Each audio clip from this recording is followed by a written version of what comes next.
and welcome to Around The Wicket. A big congratulations to the Perth Scorchers, 6 times Big Bash League champions. That is some sort of record. I'm Nerily Meadows, alongside me today, Greg Blewett and Aaron Finch. Geez, culturally, that's some pretty impressive stuff from the men in orange. It certainly is. They continue to turn up and get it done. I mean, even to make 9 finals in 15 years is extraordinary in itself, and then to go on and win 6 of those, it's just a side that each and every year you look down the list and you think, wow, that they can win it. Some personnel changes, but still getting the job done.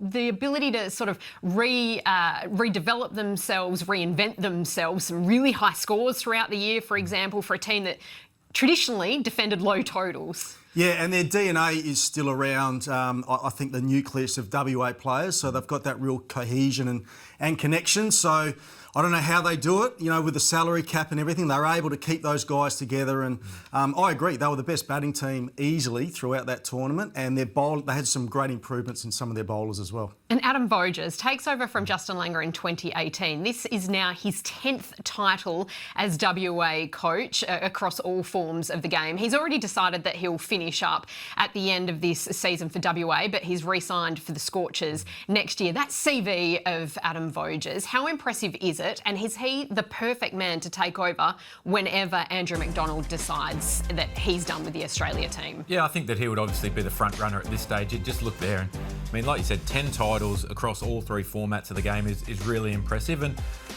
his decision to then go away from coaching WA, I think that that's a really important one. When you look at the overall landscape of cricket at the moment, the ability to go and get experience elsewhere and say, you know what, I need to get out of WA effectively. I've spent my whole career here as a player and now as a coach. So getting that dynamic and that experience around the world will be important. And the great thing too is that with his experience with his coaching, he had a shocking start to his career with WA in terms of results. So he's had, you know, he's seen both ends of the spectrum. He's the next coach, you reckon, for Australia? Oh, he'd have to be the front runner at this stage. His CV reads bloody good, doesn't it? Yeah. One to watch. The Sydney Sixers, on the other hand, not happy that they continued to play in pretty extensive rain, shall we say. You were there live. Should they have come off? I think I love the fact that the umpires were prepared to stay out there, but I think at one point it was absolutely belting down, and it probably made it slightly unfair. We saw a wicket that changed over those 4 or 5 overs that they did continue to play, and then once the wicket dried out, they were back in the hunt, but it was all too little too late. Yeah, well, I think you want to see, as a spectator and as people watching on television, you want to see a contest. And when it started raining that heavily, there was no way the Sixers could stay in that game. So, yes, we all want to see cricket. I mean, bad light's the one for me, but it just seemed like it was just a little bit too heavy, and, you know, it was massively in favour of Perth, so that's not great. The Sixers coach, Greg Shipperd, also lamenting the schedule towards the end there. They had their last game in Brisbane, then went to Perth, then Sydney, then Perth. A couple of games without being able to train, as he put it. He said, we'll feed some feedback back to headquarters. I think we were the only team to provide feedback back to Cricket Australia on the schedule. I don't know whether other teams are lazy in that respect, or that we were thinking we were going to be playing finals, and so we were worrying about that sort of thing. A little clip and drive-by by Greg Shipperd to the rest of the Big Bash teams. But what do you think about that complaint about the schedule? Oh, I just think that the reality of T20 cricket, and the final schedule comes out at the start of the year, you know that it's going to be back-ended in terms of condensing that finals and trying to get them all over and done within a week.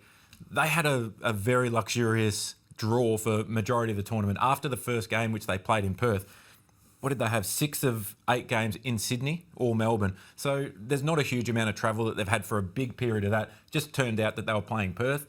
To be fair, they had the golden opportunity to beat Perth in that first final. They failed to chase 147 and they batted horrifically, which then contributed to them having to go back to Perth again. 6 games in New South Wales, including that one in Kos, and the other 2, as Finchy said, in Melbourne. That was a pretty nice run throughout. Yeah. And I've got to say, I'm a parochial West Australian, of course, but I always find it interesting when a Sydney or Melbourne team in any sport suddenly complains about the travel when the WA teams have to deal with it all the time. Yeah, no, exactly right.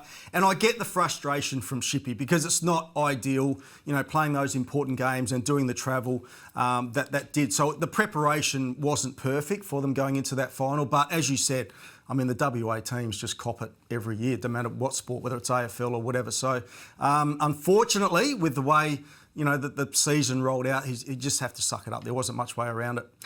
15 BBL, still no title for the Melbourne Stars. Glenn Maxwell, after a tough campaign, it must be said, with bat in hand, has re-signed for 2 years with the Melbourne Stars. Is it the right call for the club and for the player? I thought it might have been a fresh start for both, to be honest. And if Maxie's going to play for another couple of years, that he could have went away from the Melbourne Stars and said, you know what, that part of my career is done, and have a real focus on trying to then win a title somewhere else. I know how passionate he is about the Stars and how much he desperately wants to do well, but I just thought the way that he played, maybe another coach, another environment, maybe another set of young players coming in that he can really start to have an influence and try and mould in the T20 space, could have had an impact. But yeah, I'm happy that he's re-signed, but I wouldn't have been surprised if it went the other way. There was a lucrative offer coming from elsewhere. He opted against it, wants to stick with the Stars. Do you agree with Finchy, or do you like to see the loyalty? Well, he's probably fortunate that there was an offer there, because he had a bit of a shocker, let's be honest, in that season. I love a bit of loyalty though, and hopefully he's rewarded, because Maxie's been a fantastic player for a long period of time. Yes, the season didn't go according to plan, but he's got a lot to play for with that team. So I love that he's staying. We're going to talk more about the World Cup shortly, but last week Michael Clarke said on this show that on form he's not convinced that Glenn Maxwell should be in the World Cup squad, and certainly question marks over his spot in the 11. As his former captain and close mate of his, do you think he should be in that 11, and what advice would you give to him? Yeah, I think he should be in the 11. And on form, T20 cricket is brutal. So I understand that you look at the numbers and you go, wow, how can you pick him? Maxie's not a player that you pick on form. He's a player that wins you big moments in big games. So from that point of view, yes, absolutely lock him in. But what this current Australian squad allows is a lot of flexibility around who they pick in their squad. And you need that when you go into a World Cup. You need a team that can play in any conditions. Going between Sri Lanka and India, North and South India is totally different conditions. So there's enough cover there with bat and ball that he slots into that side and becomes an X factor again. And advice? Just stand still. He's moving around the crease way too much. He's trying to hit the ball hundreds of metres. You only have to just get it over the rope. Swing the bat at 70%, that's enough. I love it when Finchy has a smile on his face, looks down the barrel of the camera. You've got to listen to the advice from the former skipper. Don't go anywhere. We're going to continue our conversation about the T20 World Cup with Michael Clarke up next.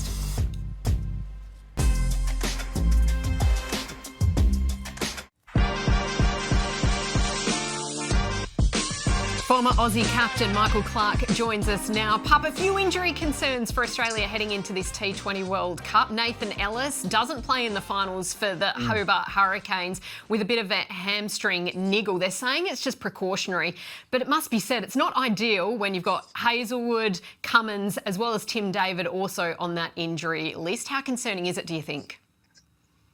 Yeah, hello guys. Seems like the story of the Australian summer, to be honest. We've had a stack of injuries, particularly with our bowlers. To miss a final is a big cause, so I think it's more than precaution. But in saying that, I think every team in the BBL would prioritise the World Cup. So from an Australian coaching perspective, if there was any doubt, that was obviously the reason he missed that final. Yeah, look, I think it's going to be a great tournament. I think there's a number of teams that can win it. I think the Aussies, no doubt, are one of them, and we've had huge success at World Cup. So, yeah, we'd like everyone fit, but either way, I think we go there expecting to win. If one of them isn't available and changes need to be made, who are you looking at from a Quicks perspective, Finchy? I'd probably be looking at Ben Dorshus. I think the way that he's improved his game, he's developed different skills to bowl in all three phases. Marley Beardman, he's made a serious run at it. The youngster, he bowls fast. Again, somebody who is using his tricks well beyond his years. He's understanding when to use his slower balls. He's not just a one-trick pony with all pace. T20 World Cup captain, of course, yourself. When you're playing in Sri Lanka and India and those sorts of conditions, what's the key to getting right for a World Cup campaign like this? Well, for me, it's if you take the on-field performance out of it, everyone wants to bat and bowl and field well. But for me, it's about the squad flexibility and the depth in your talent. So you play in Colombo, you've got wickets that turn big and are slow. You play up in Kandy, you've got wickets that can go through a little bit more and seem a fraction. And then North and South India, they're so different. So Australia's ability to structure up their team in a couple of different ways is so important for me. You've got Maxwell and Connolly in the squad as spinning all-round options. You've got Stoinis and Green with fast bowling all-rounders. There's a lot of flexibility in that squad, which I like. The flexibility continues, or extends to, should I say, the coaching staff. Matty Wade has been picked up as an assistant coach for this campaign, and I believe been told to pack the gloves just in case. No backup keeper to Josh Inglis. Is it cheeky or is it clever, do you think, Pup? Wadey's been involved with coaching for a while now, even though he's still playing. I don't know. If he's there as a coach and he's there as a coach, I don't think they're taking him as, well, surely they're not taking him as both. Surely it's, you're not picking support staff as a backup player. But, yeah, in saying that, Bluey could have fielded when he was coaching, there's no doubt about it, so who knows? You mentioned the name Cooper Connolly, Finchy. The way that he bowled for the Perth Scorchers, has he bowled his way into this 11, do you think? Again, I think it's so dependent on conditions. Australia start their tournament in Colombo, so I would think that they'll structure up their side something like 2 quicks and possibly 3 spinners with Zampa, Maxwell and Connolly all there with all different options. Kuhnemann is the other option as a genuine spinner, but I think you could slot him in at number 8, and we saw how effective he was with the ball in the Big Bash. So to me, he's made a great run at it. He started with a couple of 50s in the Big Bash, not great with the bat after that, but he adds that extra dimension, doesn't he, if he does get the opportunity, Bluey? Oh, he's a good cricketer. You're right. He started the Big Bash with a storm, with the bat I'm talking about, and then he really surprised me with the ball. I think all of us knew that he could bowl, but he's just a step ahead of the players at different times, and the work he did, bowling in the power plays was exceptional. So I was very impressed. And then you throw in his fielding. He's a gun fielder. He dropped a couple of catches, but generally he's a very, very good fielder. The biggest story, though, heading into this T20 World Cup is Bangladesh. They are officially out of the World Cup. They wanted to play their games in Sri Lanka instead of India. They've decided that that's not going to happen, the ICC, and in turn, Scotland has now officially replaced Bangladesh in this ICC T20 World Cup. Pup, what have you made of all this? Politics and sport, I hate it, but it is what it is. It's a part of it, has been for a long time. I'm sure Bangladesh fans will be disappointed they're not going to get to see their team in the World Cup. But on the other side, Scottish fans are excited. They get the opportunity. You never like this. You want every team participating. And like I say, you don't want politics involved in sport, but it's been that way for a long time. I don't think too much is going to change. Let's just hope that if it is Bangladesh missing this World Cup, that they're the only team, because obviously there's some talk that there might be a bit of alignment with Pakistan as well. And yeah, I hope that's not the case. Pup is spot on there. Pakistan, the PCB have come out and said we will wait and see what the Pakistan government says on whether we take part in this. All of their games scheduled to be in Sri Lanka. It just feels a bit messy and not good for the game, no matter which perspective you're coming from, Bluey. Yeah, exactly right. I mean, I just echo what Pup just said. I mean, you want the teams that have qualified to be there, and you want the best teams there. And, well done to Scotland, they're the backup team. But so there is just a little blight on this World Cup. I mean, once it gets started, I think, obviously Bangladesh fans will be devastated. But once the game or the tournament starts, everyone will just get on with it. But it's a huge shame. And you mentioned the fans. They're some of the best in the game, aren't they? Yeah. For example, the World Cup in the US, some of the best and most vocal fans were the Bangladesh fans. So that's going to be a big out for this World Cup. Yeah, it will be, and it's such a shame. Like Pup and Bluey both said, the fans are so passionate. They bring so much to the game. So it's just unfortunate that it's played out the way that it has. Pakistan have named their provisional squad, assuming that they are playing. No Harris Ralph, despite the fact that he's the leading wicket taker in the BBL for this BBL 15. What did you make of that exclusion? Yeah, I was really surprised when I saw that he wasn't in the squad. I thought that he brings that X factor. Yes, he can be expensive with the ball at different times, but when you've got a genuine wicket taker in all 3 phases of the game, that's the most important thing for me in T20 cricket, is finding a way to get wickets, particularly on some flat surfaces as well. So, yeah, I was really surprised with that. Pup, what did you make of it? Yeah, agree, surprised. But again, it's another indication that playing in Australia is very different to playing in Sri Lanka and India. You pick your squad for conditions, where you're going to play, the role you're going to play in that team. So they obviously don't see him playing a role like he did in the BBL. But I think form's important as well. I think when you're picking a World Cup squad, you'd rather guys going into the tournament with some cricket and some good form under their belt. So let's see what happens. Babar Azam made a quick departure from the Big Bash from the Sydney Sixers, didn't play any part in the finals. Do you see him in Pakistan's best 11? Yeah, I think he's still in the best 11, but depending on how they want to structure up their team as well. I think the modern game, you can't afford to have two players like Babar and Mohammad Rizwan in the same side, that they take a long time to get going. They chew up a lot of balls. It's an explosive game now. You have to be prepared to be ultra aggressive from the start and maximise the power play in particular. And if they just can't play them both if they want to be successful. What do you make of his sudden departure?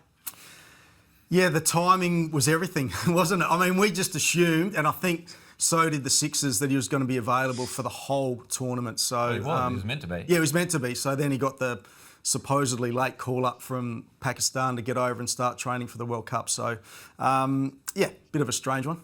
India up against New Zealand. We spoke last week about the fact that New Zealand won an historic ODI series in India. Well, the men in blue are getting a little bit of revenge in the T20 internationals in the build-up to the T20 World Cup. They've won the first 3 of a 5-game series, and they've won it in comprehensive fashion as well. Pup, are they the team to beat this World Cup, the defending champs? Oh, they are, yeah. I think they're the current best T20 team in the world. And the fact they're playing in their own backyard, all their games in India, I think that obviously helps them. Look, their one-day form and test form hasn't been as good as I'd like of late, but T20s, they continue to dominate. Obviously, the IPL plays a big part. All their players are playing a lot of 2020 cricket and they'll want to win. There's no doubt about it. So there's that extra, I guess, expectation and pressure being in India. Not performing as well as I would like in the other 2 formats of late. So, yeah, a bit of pressure on, but they go in with good form. There's no doubt about it. And they're extremely talented. They won that third T20 International against New Zealand within 10 overs. I appreciated this on social media. This match could have been an email. Always love a meme. But the strike rates from so far that series, I know it's a small sample size, but this is scary stuff, Finchy. You've got Surikama Yadav, who's the skipper into this T20 World Cup, 200, Abhishek Sharma 270, Ishan Kishan 224, Shivam Dubey 204, Rinku Singh 220. They are some big numbers. That is a team going in with some nice form. Yeah, it is. And there was a lot of talk recently about Suryakumar Yadav being under pressure as the leader of the side. He's a wonderful player. Abhishek Sharma, he's as talented as anybody that you'll see. The way that he swings the bat from ball one, whether it's pace or spin. And Ishan Kishan, that's the one for me that is probably the most pleasing for India. He's been in and around the side. Is he going to be in? Is he going to be out? There was a lot of speculation around it. The fact that he's just walked in and said, you know what, this is how I'm playing and I'm going to own it. Whether it goes well or it doesn't, I'm doing it my way. It's a scary proposition to come up against that batting lineup. And Pup, a real opportunity in a big tournament with no Rohit Sharma, no Virat Kohli. It is a changing of the guard for this new generation to stamp their names on the legacy of Indian cricket. Yeah, it is. Obviously, we see those 2 guys in the one-day format, but different T20 team. Like I say, I think all these guys are so experienced now because they get the time in the IPL, so they get to play against different international players, play with different internationals on a big stage under pressure. So they know what to expect. But winning a World Cup at home isn't easy. That expectation and pressure will come from their home fans. And again, I think the key for India is how they deal with Super 8s, top 4, and then final if they make that. But yeah, like I say, they're in good form. They're confident in this format and they know the conditions so well. The T20 format is so brutal. So for me, you always want to win, of course you do. But I think in the T20 World Cup, making a semi-final, that is still probably a tick for all teams. To go there and understanding that 1 over can be the difference in a 40-over game to winning and losing, to me that just says that semi-finals, big tick, anything beyond that, absolutely gold. You got to be pretty good to be a World Cup winning captain in the T20 format, Bluey. You need to be lucky, that's all. Pup, this is our last episode for the summer. Thank you so much for being a part of it for season 3 of Around the Wicket. We've really enjoyed your insights right throughout the summer. Thanks, guys. Thanks for having me. Absolutely loved it once again. Love it. Don't go anywhere because we're going to talk about another franchise league coming in to the world of cricket. The schedule's just getting busier and busier.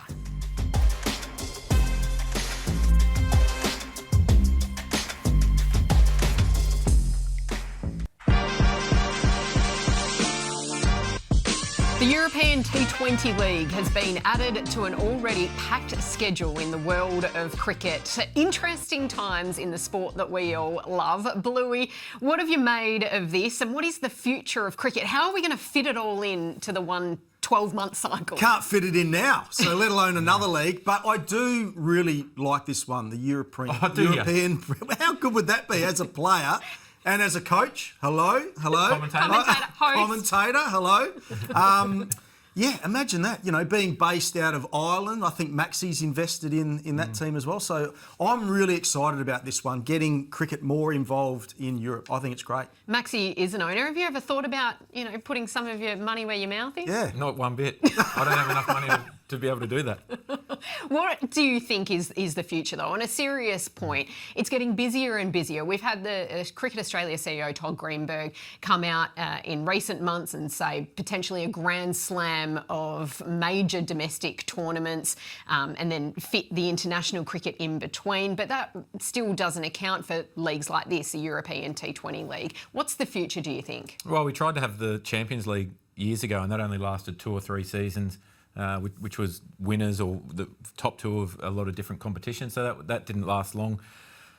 It's getting harder and harder to prioritise international cricket, that's for sure. I think the landscape of T20 cricket now, nobody's going to be prepared to give any space to it, give their own space up, I should say, because you go, right, well, if all these other countries have got their own T20 comps, we want ours, because that's where a lot of the money is generated in the game. So I can understand why countries are saying no. We're sticking with our T20 domestic competition, and that's just making it less and less of a priority in internationals. Every league has to be ticked off by the ICC, doesn't it? So They would have to have some sort of an idea of how many leagues that you can have, because you think about the other stuff that's happening in the UAE as well. There seems like there's leagues popping up everywhere, and it just cannot fit into the international schedule. So I'm hoping that they've got it under control, because at the moment it's under severe pressure. And that's the biggest thing in the game, is the whole structure of the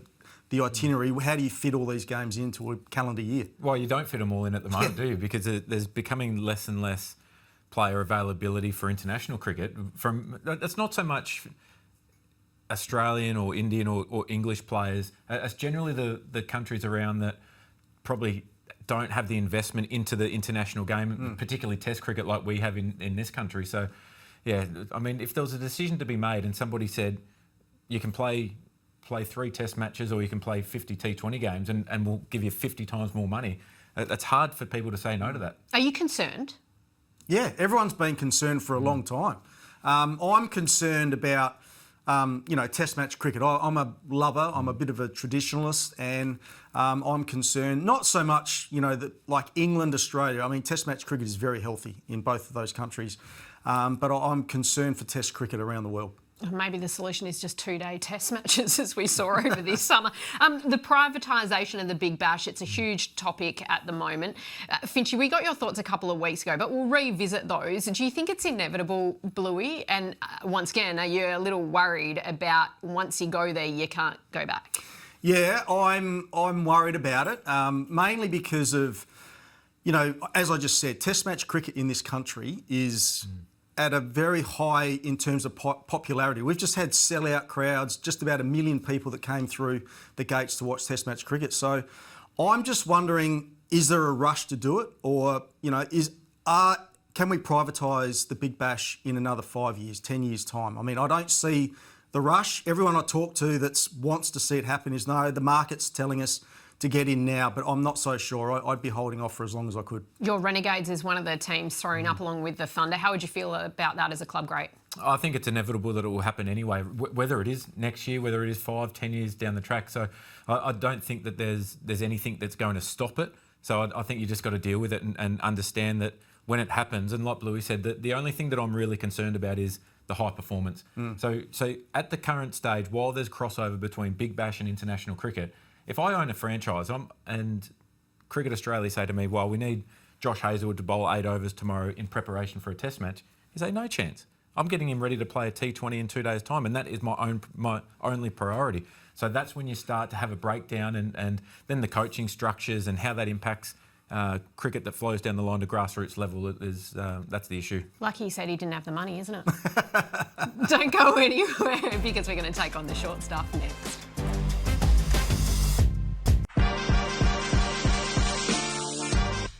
For the final time this season, it's time to take on the short stuff. Another controversial grounded catch in the BBL final. Bluey Cooper Connolly's not paid and the Perth fans were not happy. Do the rules, do the laws in the game need to be adjusted? I think so, because you ask any player that's played the game or currently playing the game, that's just out.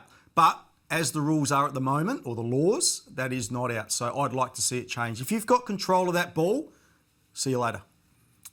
Yeah, I totally agree with that.